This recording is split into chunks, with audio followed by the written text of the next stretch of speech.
These are the Jupiter Carbon frames, and I will show you how to take out the lenses and replace them.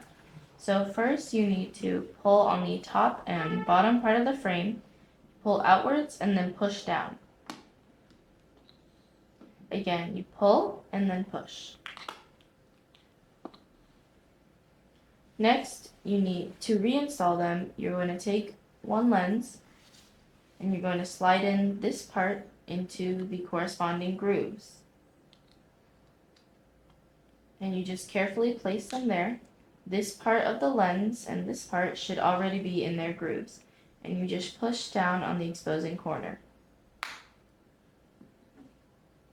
Again, this part of the lens into these grooves.